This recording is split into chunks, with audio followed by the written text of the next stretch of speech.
Hello, everyone, and welcome to the Galley La Podcast. I'm your host, Geboss, and with me, as always, is my co-host, Akainu Fanboy. Yo. And today, we're going to be talking about the latest episodes of Sakamoto Days, episodes 14 through 17.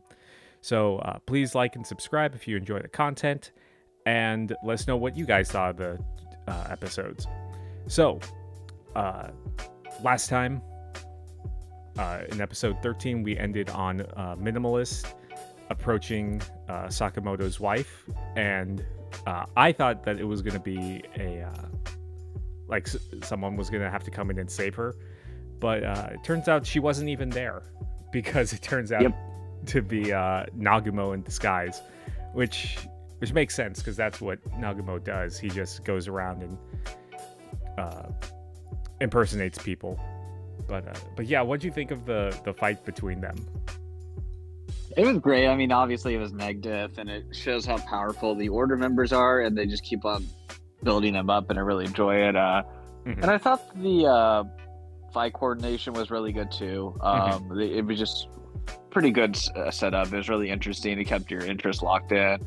Good shock on a narrative point, more Nagumo hype. So I'm not sure exactly if his power builds into his strength attributes at all, or if it's just simply, that's kind of the case right there, Yeah. Well, it shows that the difference between regular killers and the Order members.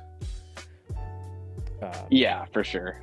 Yeah, because like with Osaragi in the previous episodes, we just see him just completely he completely no-sells it to Minimalist, even though he's pretty powerful, just crushing things into balls and whatever.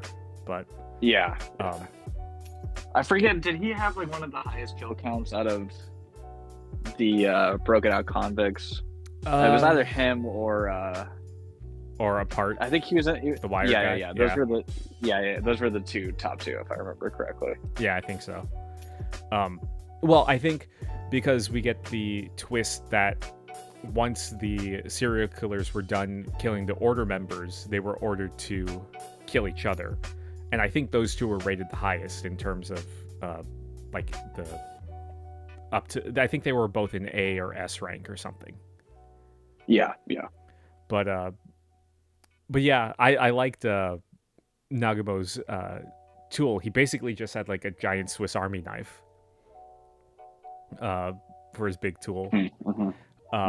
Yeah, so that was really cool. It reminded me of Kite from Hunter x Hunter. Yeah, I was about to say that. Sorry, Hunter x Hunter. My apologies. Yeah. Okay, continue.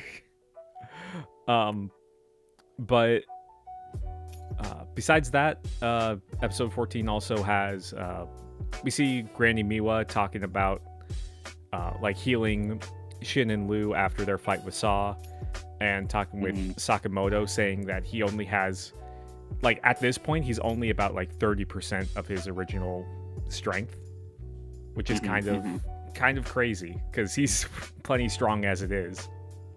Yeah. Which for power scalers, they're eating it up, because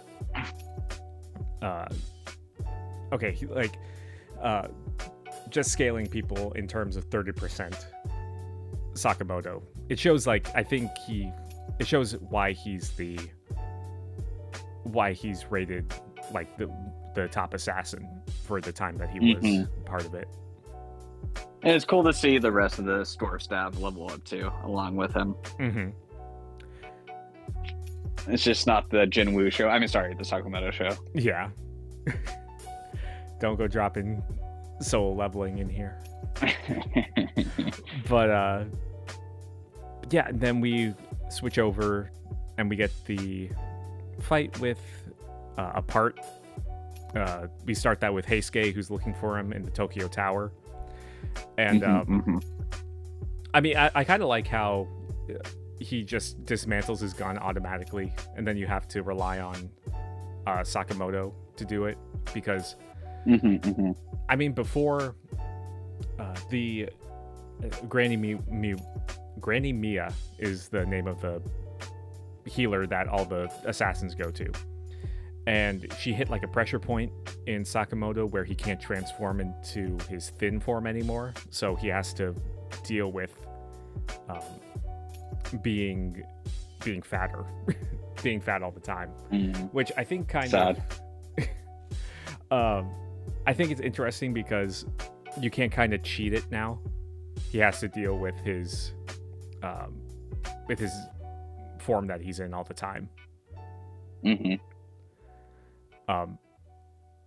But yeah, we get the big fight like in episode 15 with Apart and Sakamoto, and it's just a lot of good action with the wires and everything. I mean, we're big One Piece fans, so whenever we think of strings, we think of like Doflamingo and his utility of it. But yeah, very similar backstory though. They both killed their dads. Yeah, a little different circumstances, but yeah. I mean, I don't like how trying to make him at least somewhat sympathetic and understandable because he is a serial killer. Yeah, and I wouldn't even say he was justified in killing his dad just because his dad like snapped at him, you know? Like that would be like an emotional thing for anyone to deal with, you know, right? Like, and like most of the time he treated his kid well, you know, and then he just kind of snapped at that moment, you know. It's just yeah, not a big fan of the rehabilitation of him, I guess, you know. Yeah, I mean, if it wasn't, I guess you could say like the other people, if they didn't encounter the Order members, maybe they all would have survived like Apart did, and it shows the difference between Sakamoto and everyone else. Yeah. But this fight also demonstrates the complete obliviousness of the general population. Because the whole thing, the Tokyo Towers like getting tilted and everything, is like, oh, was it always like that, or was it like they're just so stupid. I don't know. I'm still really interested to see if like was Saw the first one they fought that shit and fought in the pet store. Like Saw being like turned into tomato juice in the inside of the taxi. Like I'm wondering if the taxi driver actually knows like what happened. Like that's what I'm most curious about. Like I'm still like focused on that scene. I mean, it just comes out of nowhere. But yeah, I mean, to fix the leaning tower, you get Takamura showing up, the old man, and I think he's probably like one of the most dangerous, because it seems like he's almost senile and just going in and he can just cut the entire supporting structure of the tower in one swipe. I don't think he's senile. I don't think he exerts energy in communicating, you know, basically. Because I think like one fan theory I saw is that his memory is just him talking crap, basically, you know, under his breath. You know, he just doesn't want to exert energy and actually communicating with anyone, you know, because he's not like I don't know, like a drunk Rock Lee type, if you will, you know, just kind of randomly, chaotically attacking. Like there's like a purpose for everything with what he does. Yeah. But I would say that it's interesting that we don't get to see him talk. He's just kind of like a machine that once like he's pointed toward a goal, he stops at nothing to do it. Like when like with the fly that was in the van in the previous episodes, and he just cut it. Yeah. Cut the car in half to kill it. Well, that's what I mean. I think he has a personality, because that wasn't even a mission. It just annoyed him, so he wanted to get rid of it. Yeah. You know? But he didn't want to like be like, oh, this fly is annoying. He only puts in the energy like when it hits that line for him, you know? Yeah. But yeah, it was a cool fight. They now have a new landmark with the leaning Tokyo Tower, and Apart gets taken back with Sakamoto and everyone, and he reveals that their plan is that while the Order is distracted with the serial killers, Slur and this new character Gaku are going to take out the Kanto branch of the JAA. And and then that leads into episode 16, where we get just a whole bunch of killing in this episode. A whole lot of fights. So this wouldn't be like the HQ, basically, of the JAA, I assume, just because they kind of branched it off as a branch and everything, because I think there was like maybe only 2 moderately trained fighters in that whole section. I mean, with the drunk guy, we didn't even see him. We don't know what happened to him. The guy who was drinking out of the canteen. Yeah. You know? Or like the flask, sorry. And then we had another guy who had like the tech suit on and everything. So there's like basically only 2 moderate fighters, and then the rest are just kind of like fodder, basically. You know?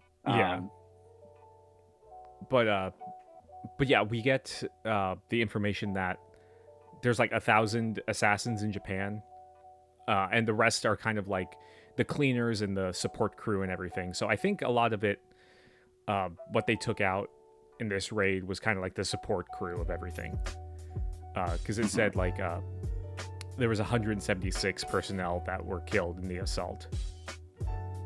But yeah, it's for assassins, they were taking Gaku, and we learned Slur's name is Uzuki. They seem to be taking them like not that serious at all. Like, because they roll up and it's like, oh, we're gonna have to kill you if you come any closer. And it's like, if you're assassins and there are other people, like other potential rival assassins or anything, you would think there would be stricter like security, because also it's like, oh well, there's 2 guys that got in the front. It's like, oh well, they're not gonna get far. Like some people in the support crew said that. It's like take it seriously. I feel like a lot of the NPC people in the story are not very smart, like civilians and these guys. Yeah, I'm just surprised there weren't any more like mid-tier fighters. You know, we just saw like 1. I mean, the other guy was too lazy to even fight. You know, but yeah. Like, you think there would have been more, but I guess they could have been out on mission, and obviously like the Order and everything too. Like, they're just the Order was out on mission, but maybe there is just this massive gap where the only impressive ones are like the Order members, and then the rest is like kind of fodder, basically, for the most part. Yeah, which I mean, it kind of makes sense. That's like that, and the Order's busy with the serial killers right now. Although I don't know. And Boiled wasn't there. Who? Boiled. Oh yeah. But this is just one region for the Japan branch, so he could have been in another one or something. But yeah, we get Sakamoto, Shin, and a part coming in to confront Uzu. Oh, before that, what do you think of Gaku with his like hammer, his big like explosive hammer and everything? I thought it was cool and impressive, but then he got humbled like immediately. Yeah, because right after. Yeah, because Takamura comes in, and that's why I said he's like when he's like focused on something, he can be very intimidating, because he's like stalking him throughout the building. Yeah, and he felt his presence too. Yeah, without even fighting him, you know. Which, you know, that was pretty great. That was some good, amazing combat scenes, and it just kind of catches you off guard, because this show could go very slice of life to just like, oh my gosh, like this is like crazy gory, you know. Yeah, I think we're getting more into the battle aspects of the series. But yeah, we get the confirmation that Uzuki knew Sakamoto, and that they were they were part of like the same class in the JCC. Yes. Which is their what do you call it? Their school that they go to for assassins. So with that, they have a fight, and it shows that he's even like he's outclassing Sakamoto at this point, which is interesting because, I mean, in the next episode, we kind of see that Sakamoto eclipsed a bunch of like low-level people, but I guess the order where it stands right now, they could probably beat him. You know, but he has the potential to improve himself to the point that he was at before, which is, I like that better than like something like Solo Leveling, where he's powerful just all the time and destroys totally everything. Agree. Yeah, and I'm wondering if he was still at 30% when he got serious against Slur. Oh yeah, because he was like in kill mode at that point. Yeah, because it definitely looked like his power level jumped up a little bit right there. So I kind of thought that was an interesting moment. And when Gaku kind of broke through the wall, though, yeah, he's like, no way. And then obviously we get the epic door entrance with Takamura. But yeah, the coolest way to open a door. Yeah, with the katana slicing through. Yep. Yeah. Like I said, he's very intimidating when he's got his eyes on his prey. But yeah, and the Slur's like, okay, let's just throw away these my two pawn pieces right here, basically. Yeah. Well, like he could pull Gaku out, but like, I mean, I don't even remember the other guy's name, you know, because he was just like in it for so briefly, you know. But he just got obliterated. The traitor in the JAA. But yeah, I thought. So I've been reading a series called Monster, and it kind of reminds me of that, where there's like a central antagonist that has like a fanatical group of people around him that are willing to give up their life for their cause. And that kind of reminded me of like when he blew himself up to make sure that Slur and Gaku got away. I mean, at the same time, he was probably good as dead anyways. That's true, but I think that it seemed like there was some sort of like fanaticism there. Yeah. I agree. I mean, it looked like Slur was in trouble at that moment. I mean, it's kind of hard to tell. Like, obviously, we don't have Slur's full power, but it did not look good for him in that situation. Yeah, but it was also interesting because we saw like Slur like mumbling like Takamura. Do you remember that? Yeah. So I don't know what that was about. I don't know if he can like copy people or what. What do you think? Yeah, I have no idea. Yeah, I mean, the copy ability would be pretty busted for sure. I mean, it is interesting. I think we kind of see this a little bit later on, but we don't know too much. Like, Slur doesn't really have much of a reputation, like previously, if that makes sense. Yeah, because Sakamoto was talking about it with Nagamo. Like, those were kind of the two rising stars, and then a third character who we haven't been introduced to yet. Yeah, but yeah, with Slur, he was presumed dead, so it seems like he's like plotting like revenge or something. Maybe he was left for dead. We need to get more backstory on him. Yeah, he just thinks, at least from what we can tell, the JA is like an archaic, insufficient organization. Yeah, he needs to tear it down and rebuild it the way that he wants to. Yeah, I will say I like Takamura better than Mihawk as a character. I think I think that's ludicrous. Nope.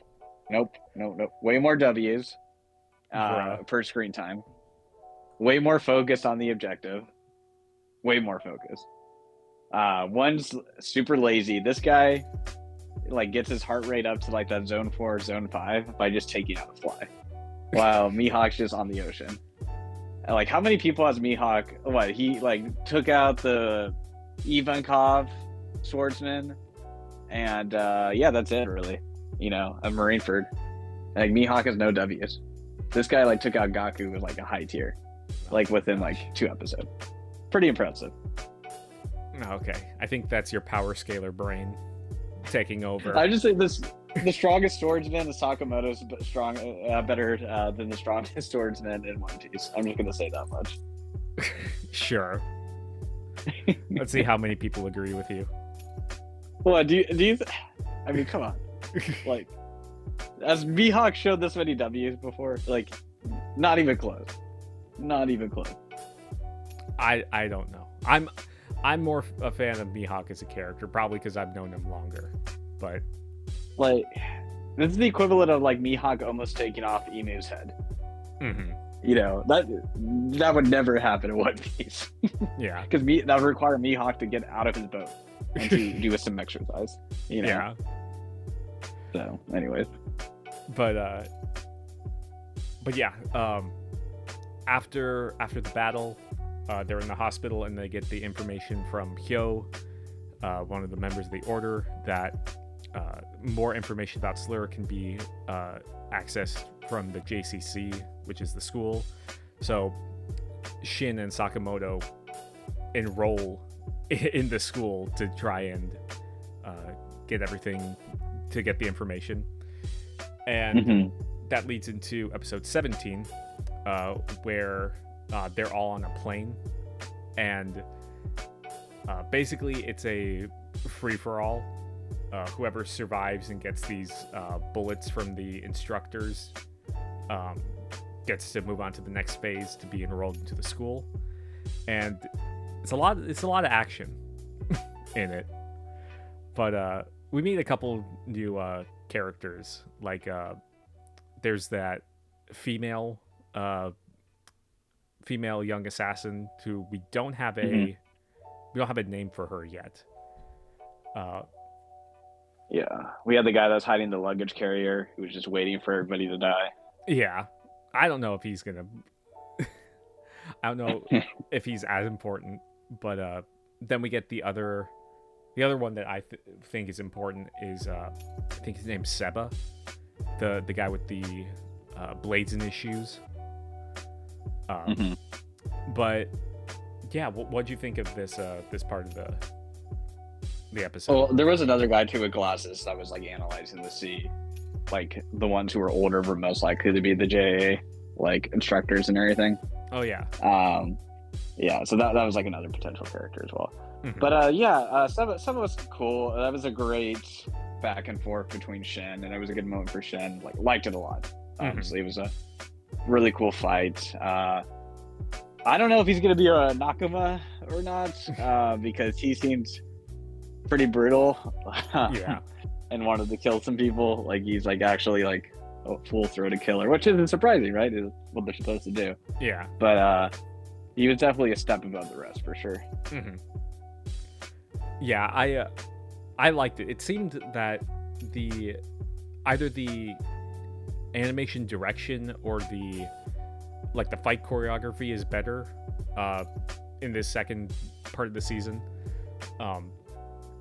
because the first season I hear a lot of people dropped it or were complaining that the animation for the fight scenes wasn't that good, but I like that it's increased as time has gone on.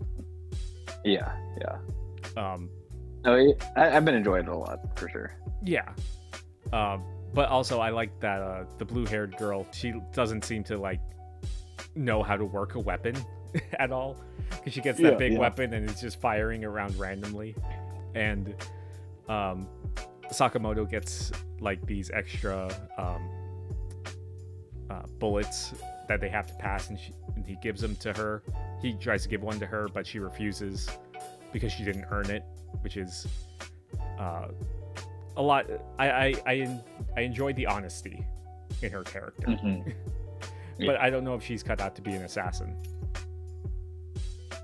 Do you think this exam was more challenging than the Hunter x Hunter exam? It seems to be kind of in that vein. Yeah. But no, I think the Hunter x Hunter exam is probably more brutal. Hisoka wasn't given a spatula, so I mean that's pretty inconveniencing. I mean, that's true, but the Hunter x Hunter exam also included like surviving on the island, like running. I don't even know how long they ran, for hours. They had to through like the marshes and everything.